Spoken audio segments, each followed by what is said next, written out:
and sports updates, ticket giveaways, show highlights, and more. You can follow KFAN 1003 on Instagram, TikTok, Facebook, X, and YouTube today and stay connected to the sports leader, The Fan.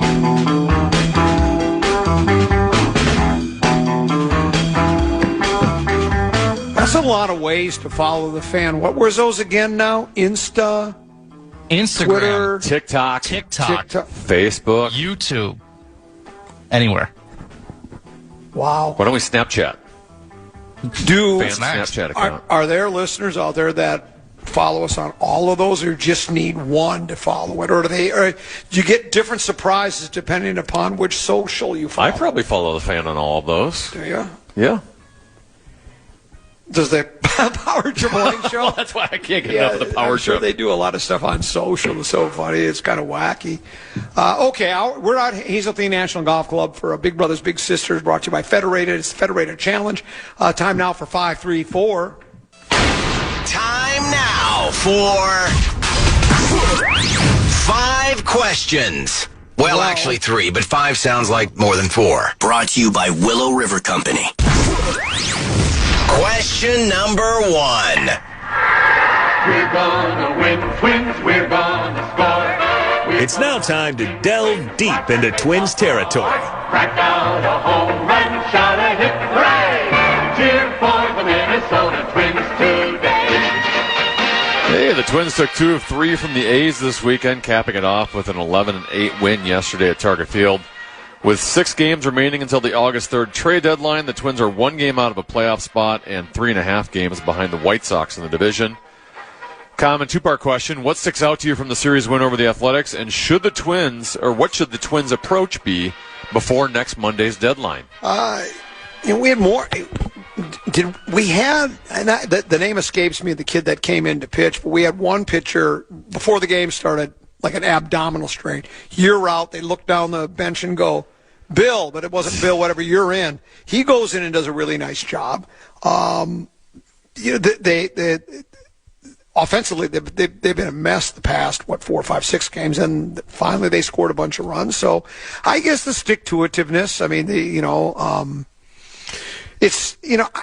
always say, it'd be easy to quit after you lose 4 out of 5 come in the All-Star game. I always kind of laugh at that. So what do you mean it's easy to quit? As long as do you really go forward and goes, well, I'm not going to try very hard anymore now because we just went 4 or 5. You keep trying, and they did, and they won games. And we've talked about this over and over again. Tend to be that I'd like the Twins to stay in contention, even if it's a weak American League and a weak American League Central, just because I want to see what Pohlad will do. Tom's running the team for the first time. I mean, after it was Carl and Eloise, then it was Bill Pohlad was running it for the most part, right? Then Bill stepped away, and then Joe, the son, took over. Now Joe, who's a grandson, actually. Then Joe was relieved of his duties, and Tom, his older brother, took over. And so Tom's never run the team before, and he said, he basically said, if we're ever in a position where it looks like we're in contention, and I'm paraphrasing, we need to actually be buyers rather than sellers, and it'll be interesting to see because trade deadline is a week from today, I believe. Yes. Is that what you said? And I did see a report today that Buxton and Joe Ryan, they're not planning on trading them. Okay. Which also means, then Ryan Jeffers is probably on the trade block. Yeah. But if that report is accurate, and I do think from a PR standpoint, if you want to, I know you shouldn't make decisions based off PR, but given the bad PR they've had over the last couple of years, it wouldn't help to get rid of Buxton or Joe Ryan in a year in which you have a chance to make the playoffs. Well, and then we don't, again, Buxton has said he doesn't want to be traded. Well, yes. I don't think Joe Ryan has said he wants to or doesn't want to. I've not seen anything. If somebody else has seen a quote like that over the past few weeks, fill me in and let me know. So saying you're not going to trade Buxton, well, that's not that big if he really doesn't want to. He can make the decision on it. Yeah. Right, but with Ryan, you wonder how he feels. I mean, any player that excels. How many times I told you this one when I was talking to Jake Maurer over at Maurer Chevin. Jake managed and played and all that, and brother Joe, we all know how good he was, and He basically said the first thing you want to do is make the club. Next thing you want to do is make money, and the third thing is you want to win a championship. Ryan's made the big leagues. Yeah. He's gotten paid, not the big money. He ain't got the big contract yet. And he will get it. It's coming. It's coming. And if he wants to win, maybe he does want out. But I would hope they don't trade either. If you trade Jeffers, the only thing that I would like about that is if they got something in return that can help right away, that would be better because. But Jeffers is one of the best hitting catchers in the game, so I would prefer they don't trade him. By the way, the wanting to get paid and wanting to win, both those usually accomplish at the same time by just leaving the Twins. Two birds, one stone on that one. Yeah, you're right. But I'll be curious to see if they. Who do we have now in the schedule? Do you have it in front of you? KC. So interdivision rival. We'll see how it goes over the next week and see if by this time next week, if we're in first place, if we still got a wild card spot locked down, and then we'll see what happens. And I would hope they would be sellers rather, because like we've talked about before. Buyers, you mean? The buyers rather than sellers. Because even if it doesn't work this year, if you don't trade, you keep your players and trade for players that you think can help you now, well, they can help you in the future, too. It's not just for this year. Hopefully you're making moves for the organization that would help you now and in the future, too. So, Question number 2. It's time now for the lowdown in Dinkytown. Yeah, sad news out of Dinkytown. Former Gophers baseball coach John Anderson died yesterday at the age of 71. Anderson suffered a heart attack at his home on Wednesday. He retired in 2024 after 43 seasons as head coach, finishing with a 1,390 and 1,021-3 record. He ranks first in Big Ten history and 20th all time among NCAA Division I coaches in career victories. Common, what do you remember about John Anderson? Well, I didn't know. I'd never met John. Didn't know a whole heck a lot about him. I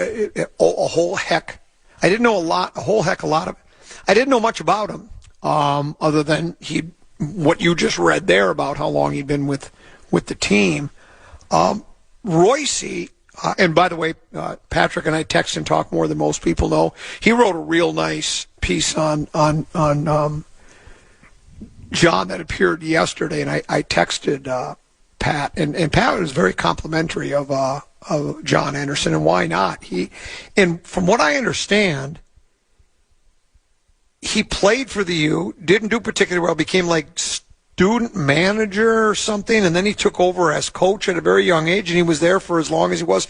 And every player, you saw the tributes pouring out to John over the weekend, and all, Molly played for him, and Steinbach and a lot of other former big leaguers played for him, and nobody had a discouraging word to say about him. Everybody loved him. So yeah, it's unfortunate. Well, in the world of competitive sports, you don't stay in that position that long.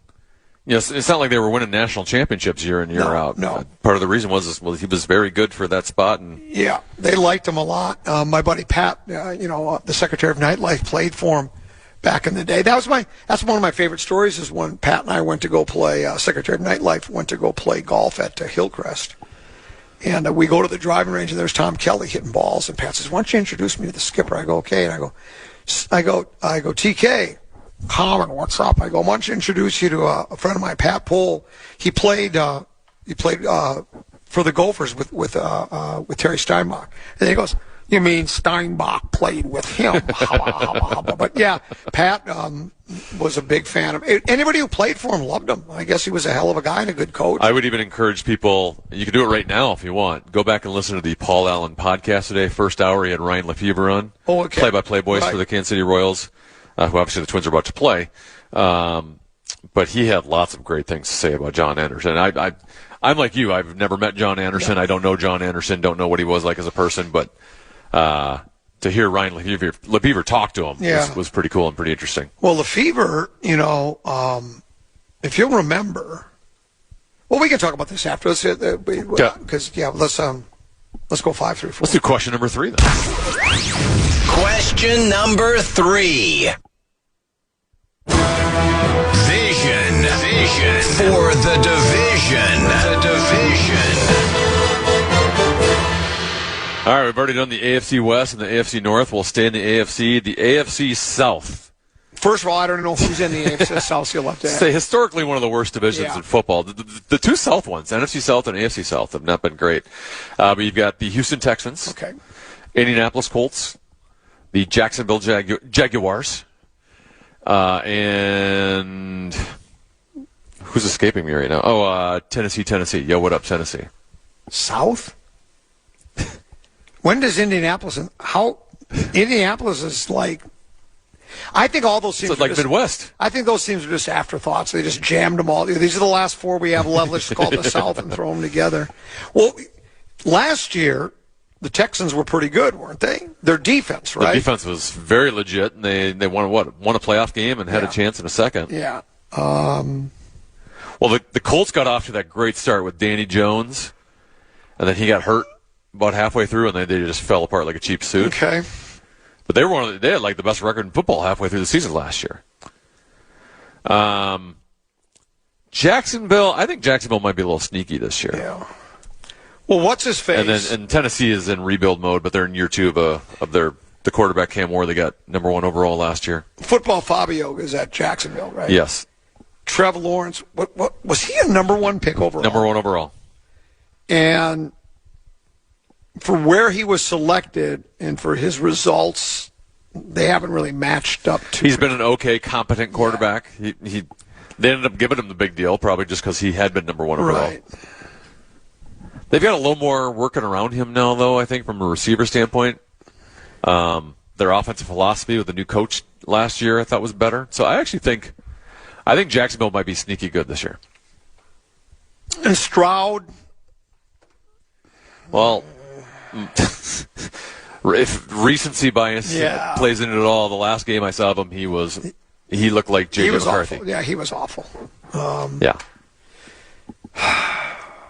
I guess by default I'll take Jacksonville. Okay. Fabio. Yeah. How about you?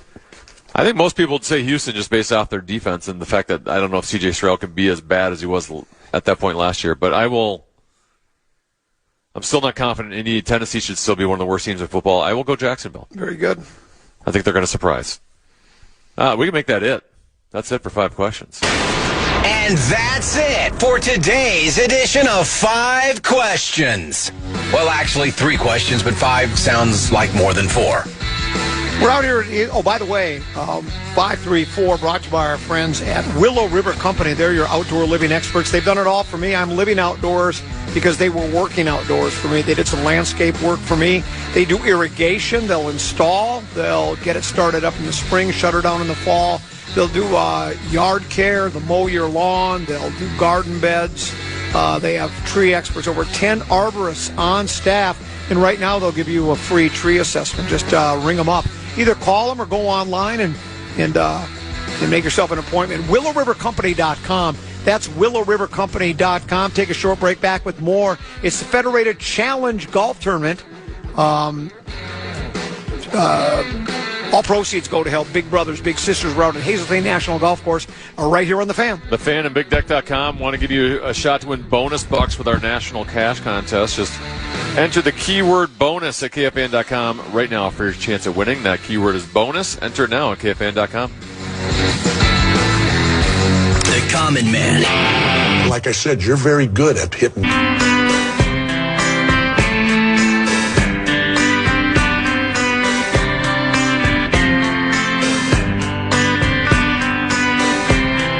Minnesota Vikings football is back. You can find our Mall of America Street team at Vikings Training Camp every day for your chance to score awesome prizes, including Mall of America mystery cards and tons of other great prizes. We'll see you out there starting this Saturday.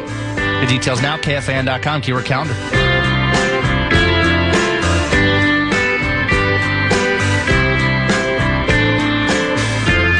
Couple 13 14 past, I'm Common. He's 10 to be. Hazeltine National Golf Club is the site of our broadcast today.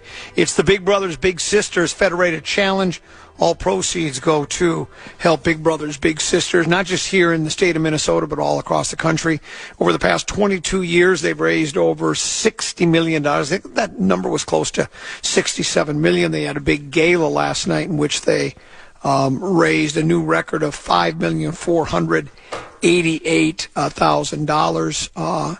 I like me some golf, tend to be, but about a 5.5 hour scramble today out there might be a bit much. It's going to be a hot one. They did a morning scramble, and they're going to do an afternoon one as well. I saw this morning that the dew point was 81 degrees, 1 degree shy of the all-time record in the history of the state of Minnesota. Really?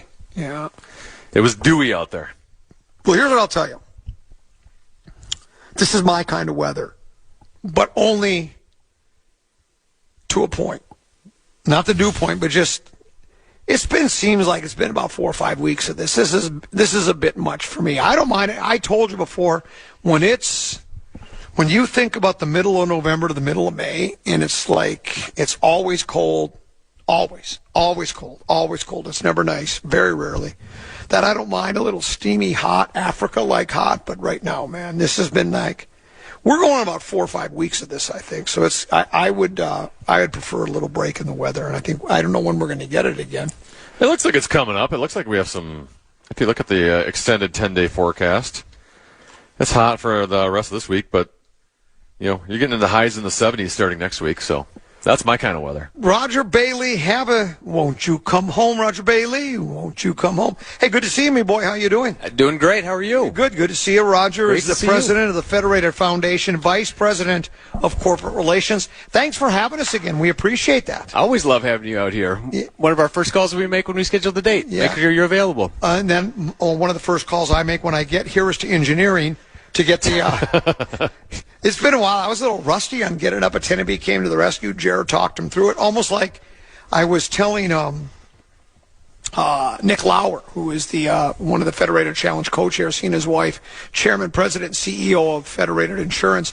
I told him it's sort of like those old World War II movies where the guys, the timer's going off with the dynamite, and he's got to snip one of the wires, red wire or black wire. And, of course, he always snips the right one that disarms the bomb instead of it exploding in his face.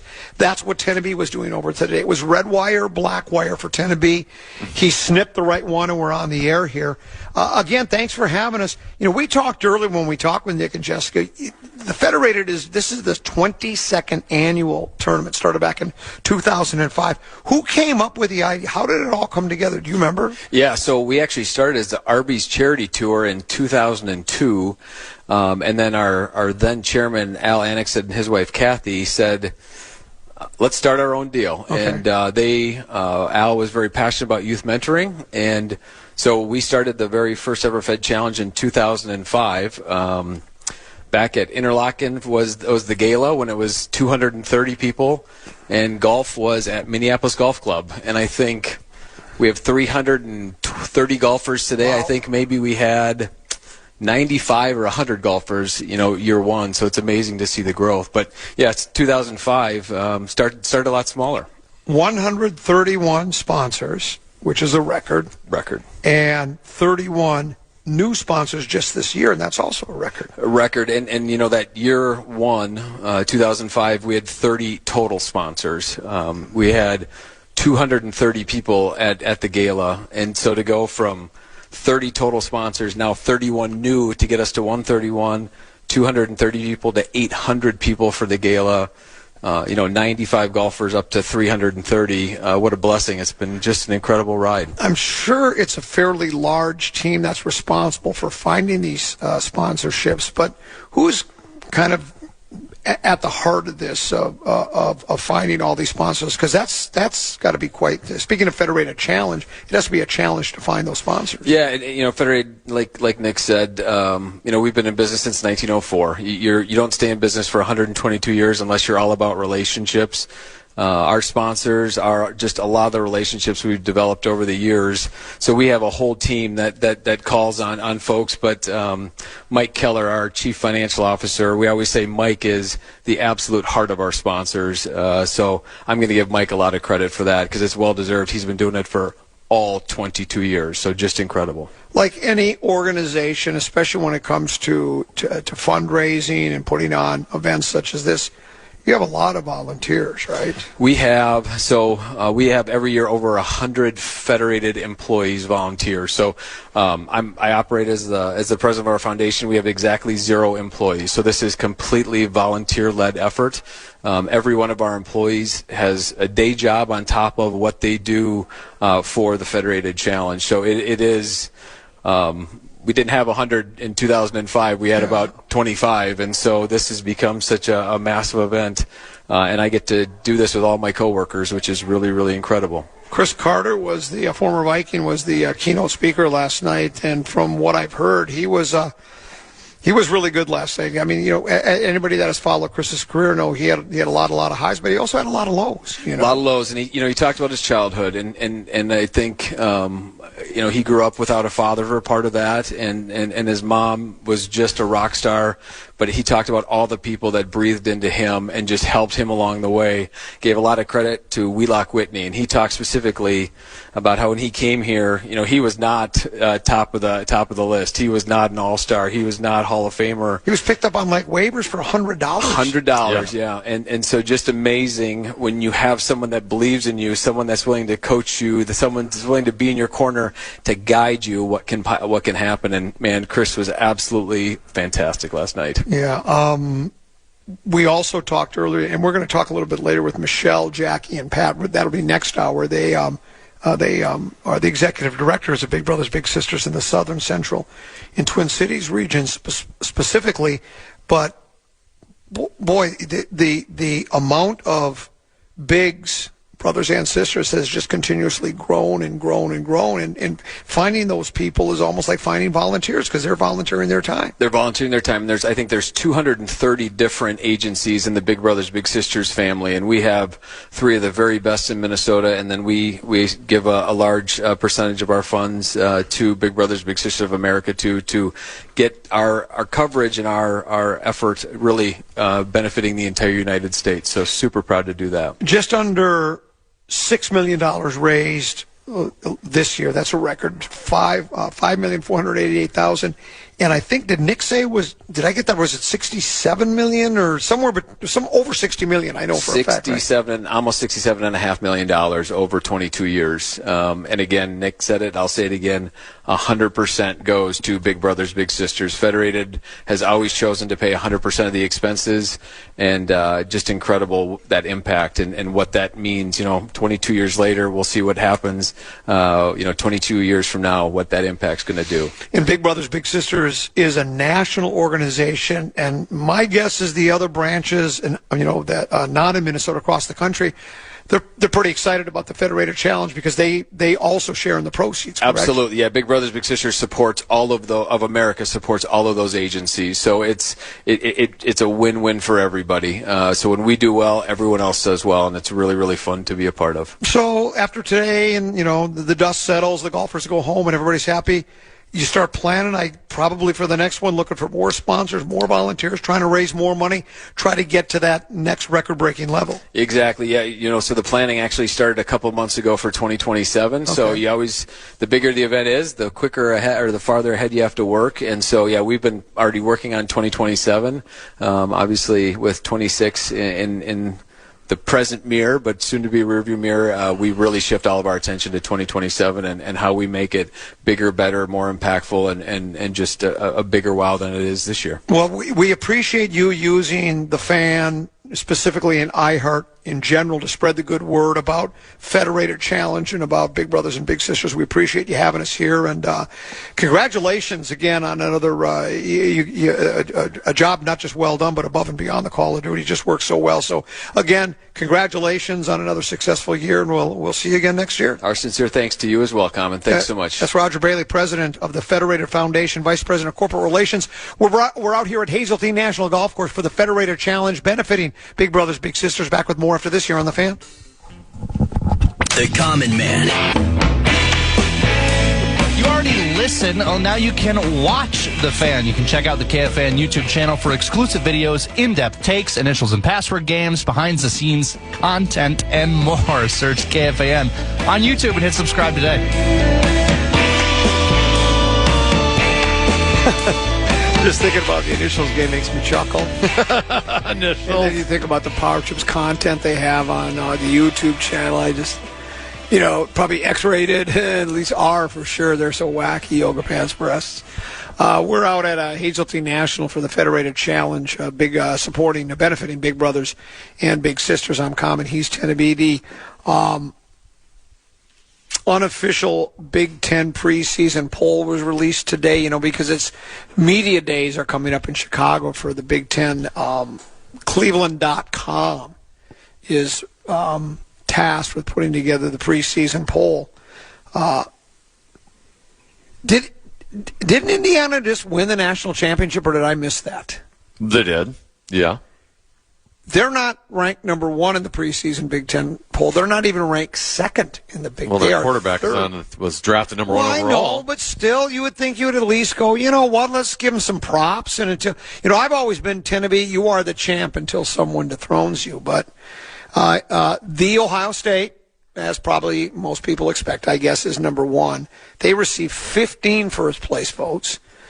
Oregon, number 2, received 11. Then Indiana at third, number 5. Nobody else received a vote. They're all just afterthoughts, including USC, the school up north, Penn State, etc. Where do you think the Gophers were in this poll? Of the 18, I know it's the biggest. They need to. I've said this before. What they really need to do is work on their academics in the Big Ten, because it's not the Big Ten, it's the Big 18. Last I checked, there are 18 schools. Originally they were 10, now they're 18. Where do you think the Gophers are? 11th.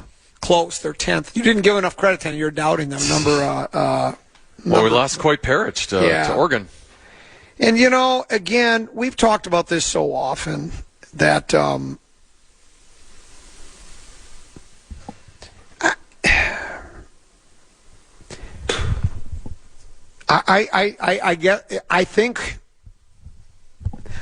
I don't think like a national championship is ever in the cards for the year. With the way now, with name, image, likeness, with boosters providing big fat stacks of cash, I just we're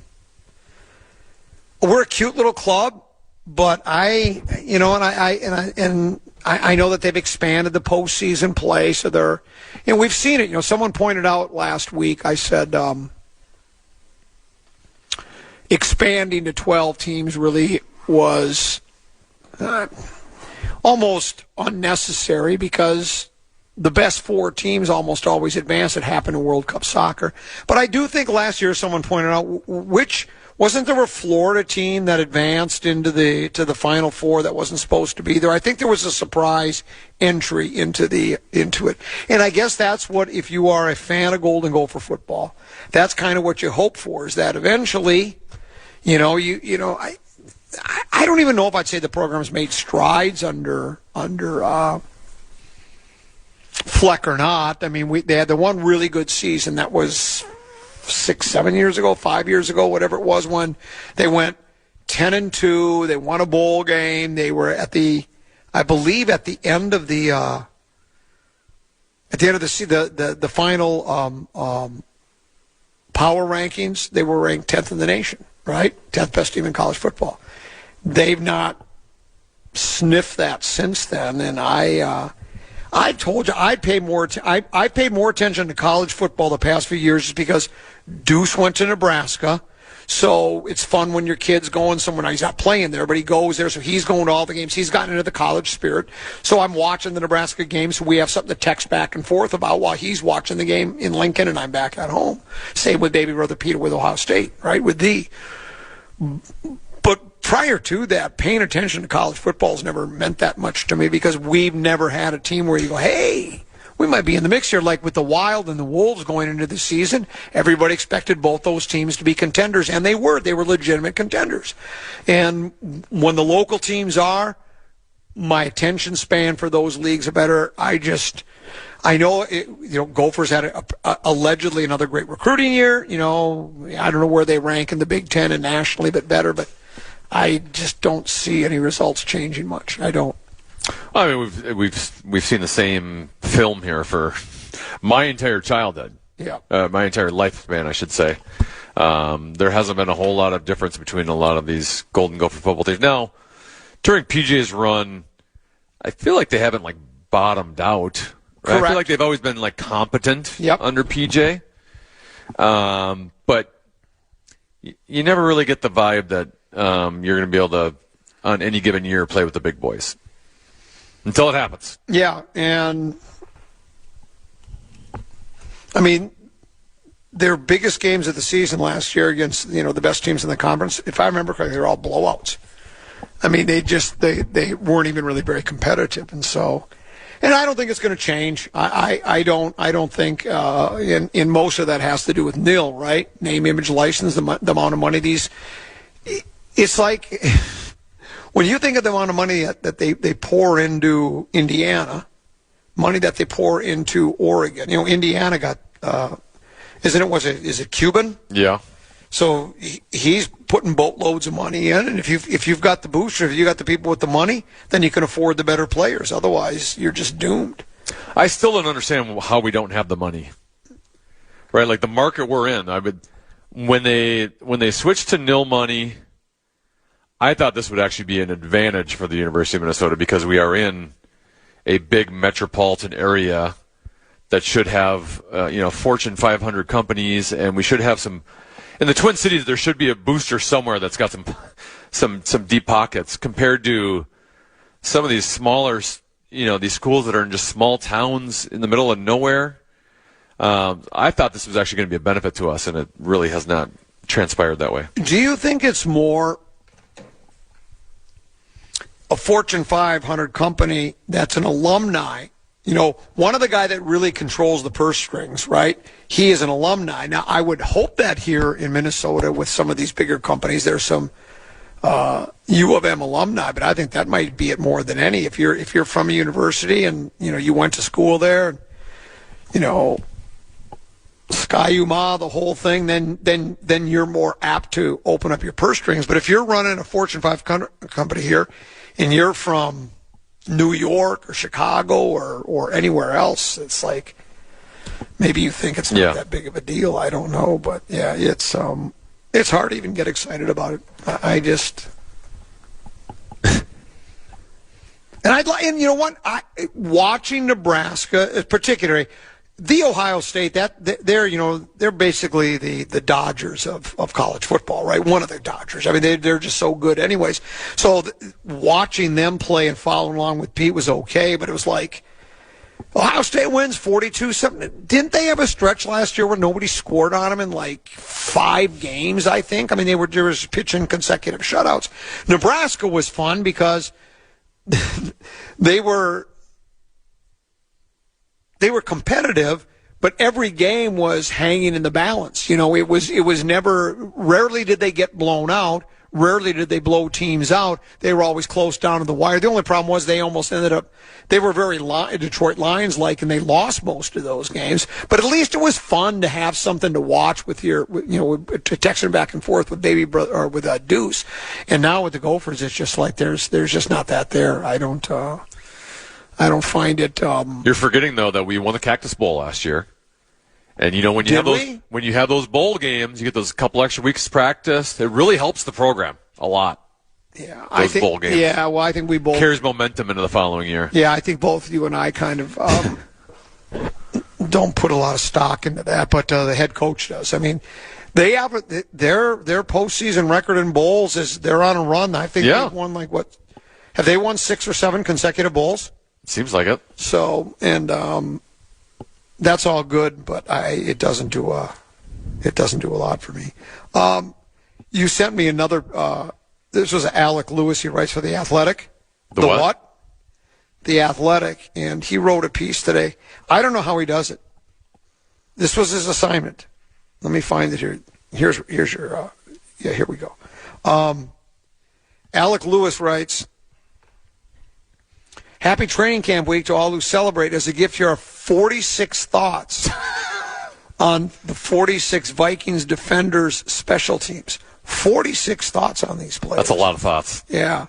And then CBS. That's about 44 more thoughts than you and I could come up with on the defensive players. Yeah, that's for sure. And so he lists every player and what he thinks each will, he has a thought on each one of them.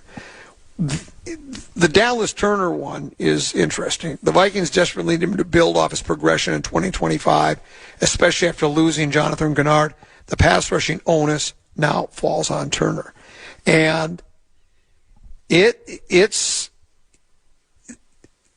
incumbent on the kid to be really good this year. He needs to take another step. If they don't, I don't know where else they're going to get the pass rush from. Alex spells it out pretty well there. The onus falls on him. I don't know where else they would get pass rushing pressure. And he was better last year. It seemed like, we traded up to get him, did we not? Yes. Yeah, that was I believe the trade with the Houston Texans, because we were not supposed to have our first round pick that year was J.J. McCarthy. And then obviously we weren't supposed to, and then we moved up. I think they moved up from the second round, and they also gave up the first round pick the following year and some other stuff to move up to get Dallas Turner, who at the time I believe was the first defensive player off the board that year, if I recall. I think it was like all offensive players up until that point. And he's had moments, but last year was probably his best year, correct?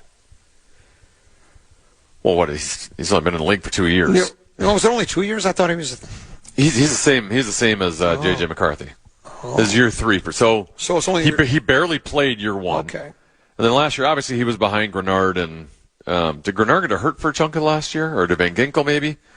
So he got more playing time because of an injury, and then fared relatively well. The knock on Turner is he needed to add more strength, especially from a run stopping standpoint.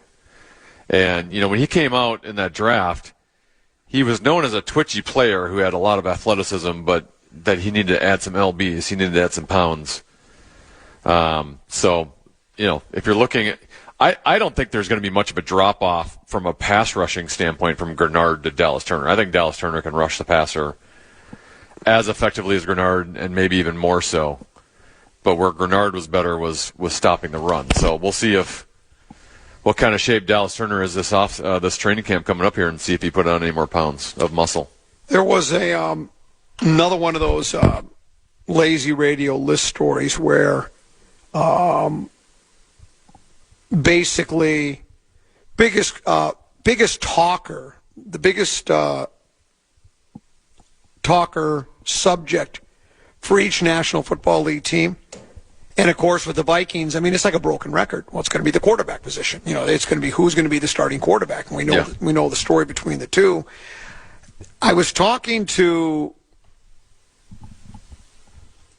Chad Abbott, and he was telling me he got the feeling that, because he's plugged into that, to the Vikings a little bit, he seemed to suggest that he got the feeling, no one said anything to him, but he got the feeling that the Vikings might make like a formal announcement sooner rather than later about the starting quarterback. Like, I don't think they're going to wait until week 1 is right around the corner.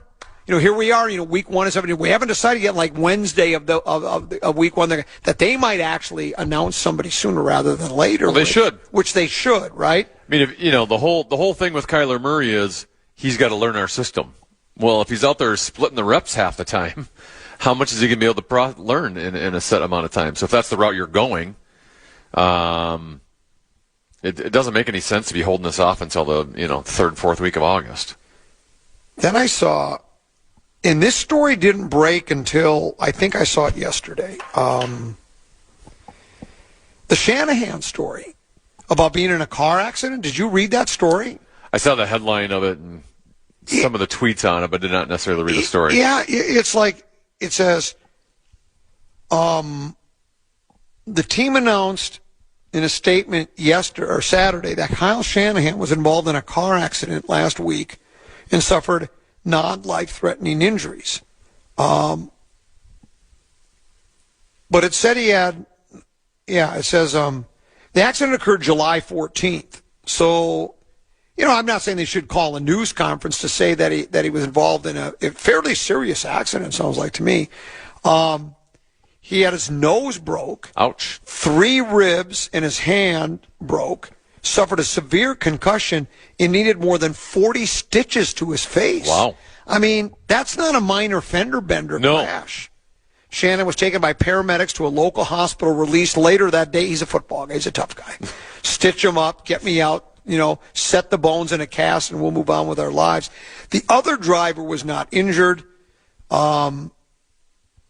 Police also say that drugs and alcohol were not involved in both drivers cooperating with law enforcement. Since the crash, Shanahan's been recovering at home and informed the coaching staff of the incident on Tuesday. He is yet to be cleared by doctors for full coaching duties and won't be until his concussion symptoms subside. So Sean McVay worked with Shanahan. He's Rams coach. He said, I've talked to him. My thoughts and prayers are with him and his family. I know he's got an incredible perspective on it. Kyle's a stud. I have as much respect for him as anybody. He's a friend of mine. I love him, blah, blah, blah, blah. He broke his nose, broke 3 ribs, broke his hand, and had 40 stitches in his face from a car accident. And we just heard about it. Do we know, I was going to say, do we know what caused the accident or any other details on the accident? They haven't really. Assuming they're going at a high level of speed or might have hit a tree or something at this stage, but the other guy didn't get hurt. Yeah. Also, I thought I saw somewhere online that people think it's a little fishy that maybe there were some reporters who knew about this and didn't. The fact that, we're hearing about it 12, 13 days later. Yeah. That there might have been reporters that had information on it but didn't go with it. Which, at that point you always suspect they're hiding something. Well, that's what you think, because like it says, the accident occurred July 14th. And if it was just a fender bender, and even when it says, while the injuries weren't life-threatening, they were significant, and they were. Broken nose, 3 ribs in his hand, and a severe concussion, and needed more than 40 stitches to close his face. So, that's not your typical fender bender. No. Where you pull to the side of the road, exchange phone numbers and insurance information, and move on with I got in an accident like 2 months ago just in the parking lot. Did you really? 2 cars backing into each other, and it was minor, very minor. Though you'd be shocked at what the damage was from a price standpoint. Yeah. But just barely got tapped.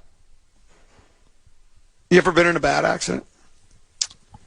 I got in one that was my fault back when I was in college. That was pretty bad. I was fine. I think I wasn't hurt. My head slammed against the window. Car totaled? It could not. I'm trying to remember. I think I was able to drive home from it, but. Right. I was in a car once my buddy was driving. We hit a tree. That wasn't good. That'd be about the last thing I'd want to hit. We went off the road and hit a tree. That's a long story. We'll keep most of the details to ourselves, but I've been broadsided before. That was my fault, pulled out in front of somebody. But other than that, not any major crashes. Oh, I got T-boned bad. And I was blinded by a truck I was going to go straight across from a road to go into a Super America. There was a guy coming out, and he was going to take a left, okay? Well, there was also a semi that had just driven by, and when he pulled to the right, the semi blocked the traffic coming the opposite direction that the semi was going, so I didn't see it, and I just went across and just wham! My car was T-boned. But the same thing, I was able to drive it, but it felt like it would look like a boomerang is what it looked like. But, so hopefully Shanahan's going to make it out of it, so good for him. Yeah, I hope it's okay. Yeah, good for him. All right, let's take a break. We'll come back. We got another hour to go. We're out here at Hazeltine National Golf Course. It's the Federated Challenge. It's a golf tournament that benefits big brothers and big sisters. We'll be back and talk a bit more about big brothers, big sisters, and a couple of other items here on the Common Man program on the Fan. The Common Man.